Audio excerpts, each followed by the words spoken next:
Oke, jadi topik kita hari ini adalah pemodelan pengawasan ketaatan perusahaan terhadap peraturan pengelolaan lingkungan. Nah, kemarin ada di chat pertanyaan Pak Iing, itu apanya, pengawasannya, ketaatannya, atau ini. Jadi kalau berpikir sistem, itu menyeluruh, nggak bisa satu aspek, ya semuanya. Jadi selalu ya modelnya pengawasannya, ya ketaatan perusahaannya, juga pemahaman tentang peraturan lingkungan hidupnya. Jadi big picture-nya, bahwa nanti fokusnya mau di kinerja pengawasnya, bisa di kinerja, di ketaatan perusahaan, bisa tergantung kedalaman yang mau di ini. Baik, jadi kalau kita lihat program penilaian kinerja perusahaan dalam pengelolaan lingkungan itu, ada istilahnya ada proper, dan ini di tahun 97 tuh hanya 85 industri, terus berlangsung naik jadi 300-an, terus turun lagi, naik sedikit dengan berbagai programnya ya, terus naik di sini 3 tahun berikutnya lumayan, di sini meningkat, di sini turun lagi, kemudian di sini mulai bertahan, dan seperti ini. Dan kalau dilihat ini industri-industri yang atau perusahaan yang dinilai ini pasti perusahaan yang berbeda.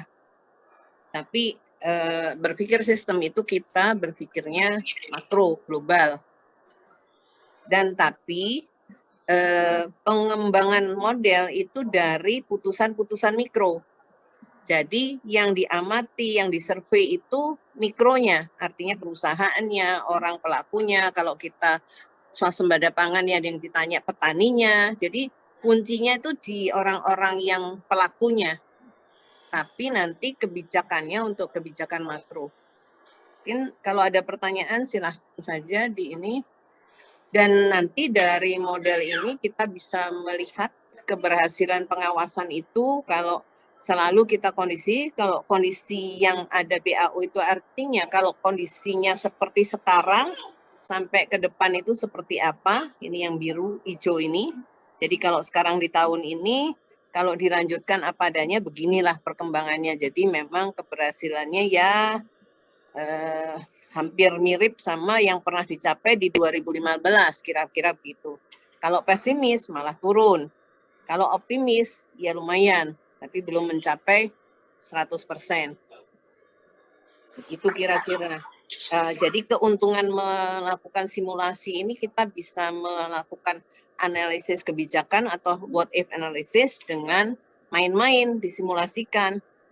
Kalau dananya kurang gimana, kalau SPD pengawasnya itu disunat bagaimana, dan seterusnya.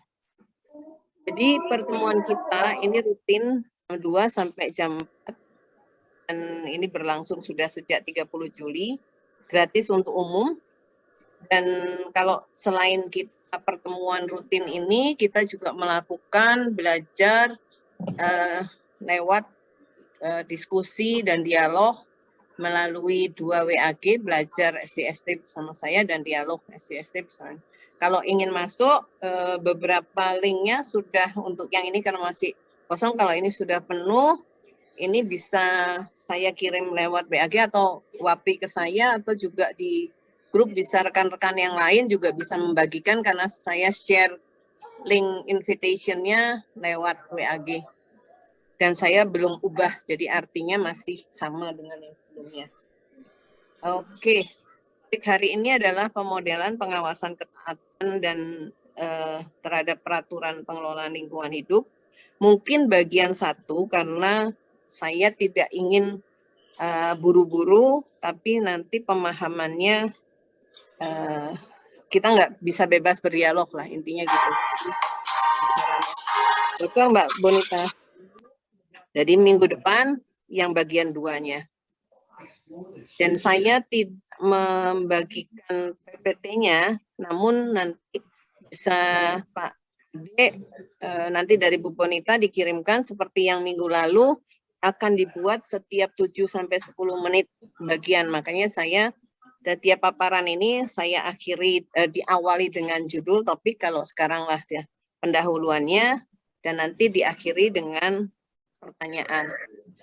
Selain itu, kami tawarkan juga konsultasi gratis untuk penelitian apapun, boleh perusahaan, boleh ini saya dan Pak Tasif sedia, bisa juga mereview atau mengkoreksi model yang sudah pernah dibuat.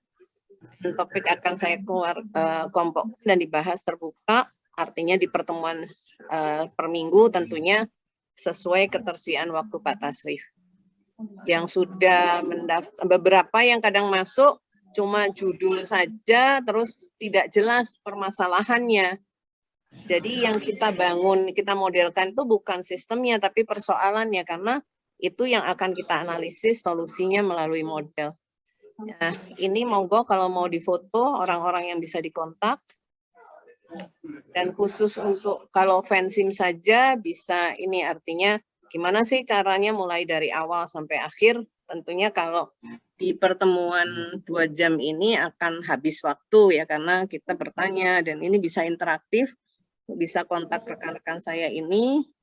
Juga saya sudah berdiskusi sebetulnya ya, karena kan Bapak Ibu bisa dengan 1,5 juta untuk 15 peserta kan berarti 100 ribuan 3-4 jam jadi 25.000, bisa menghubungi rekan-rekan saya ini dan waktunya bebas. Apakah mau diundang ke kantor Bapak Ibu?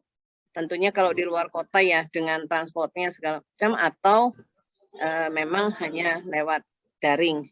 Jadi bisa online maupun offline. Silahkan kalau mau difoto. Ya Bu, ini lebih clear Bu.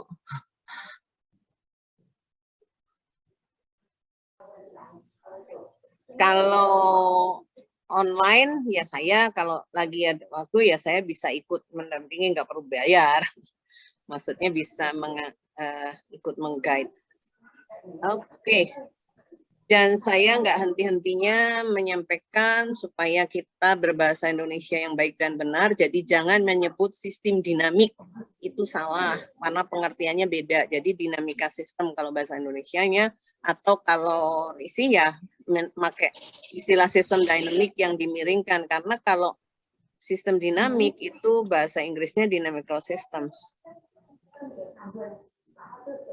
Jadi ini perbedaannya antara sistem dynamics atau dinamika sistem dengan dynamical system. Nah, dilihat di Wikipedia. Kalau mau difoto bebas, boleh. Ada pertanyaan sampai di sini? Jadi ini sesi pendahuluannya, insya Allah. Monggo kalau ada yang ingin didialogkan. Halo? Ya Bu. Ada yang ingin ditanyakan ya, monggo. Masih cukup jelas Ibu. Jelas ya. Baik, saya lanjutkan kalau demikian. Nah sekarang yang sering kan merasa loh SDST ini untuk penelitian, untuk ini enggak. Saya mencoba, enggak ada hubungannya dengan software seperti yang disampaikan Pak Tasif, itu adalah paradigma berpikir. Jadi penerapannya dalam kehidupan kita sehari-hari tidak harus penelitian atau ini, karena sebetulnya kalau di luar negeri diajarkannya mulai kecil, mulai TK. Itu ya, jadi ini contoh apa yang sekarang sedang kita lakukan. Kita sebagai manusia tentunya kadang juga ada ego yang nggak mau peduli orang lain, melakukan aksi nggak mau tahu lingkungan dan informasi.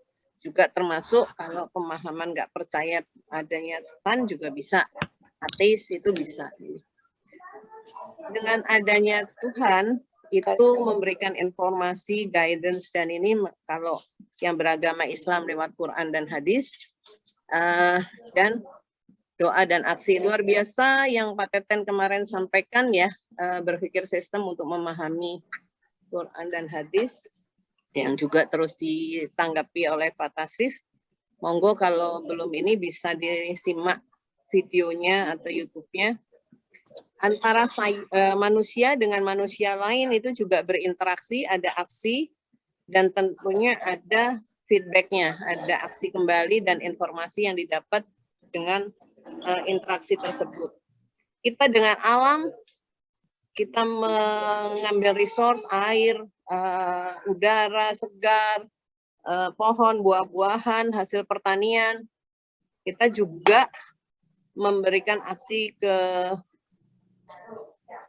mengelola alam tersebut, kita dengan artefak, alam dengan artefak atau teknologi juga sebagai sumber ini, teknologi memberikan limbah ke lingkungan, informasi.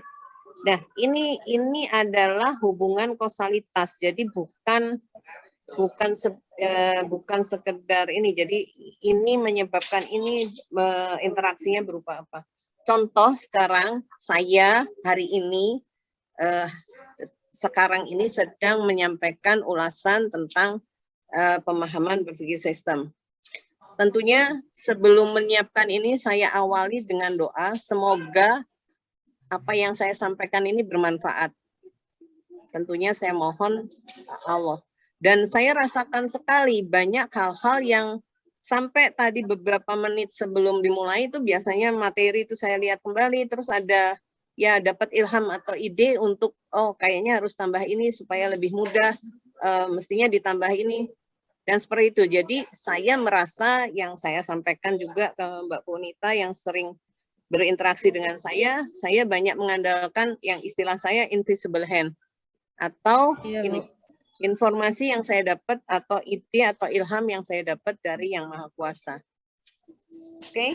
Iya, Bu. Nah, dari sini saya menggunakan tadi saya buka laptop, teknologi, saya dapat laptopnya nyala, saya bisa melihat apa yang saya paparkan, saya berinteraksi dengan Bapak Ibu, sudah kelihatan? Sudah jelas? Suaranya jelas? Halo? Jelas, Bu? Nah, ada jawaban, jelas Bu? Oke. Iya. Bapak Ibu juga menggunakan laptop, Bu Haret tadi pakai dua. Jelas, Bu. Ya? Jelas? Pakai dua laptop, ada laptop dan HP. Nah, artefaknya juga memberikan informasi, ternyata menggaung, yang ini nggak jelas. Oke, paham?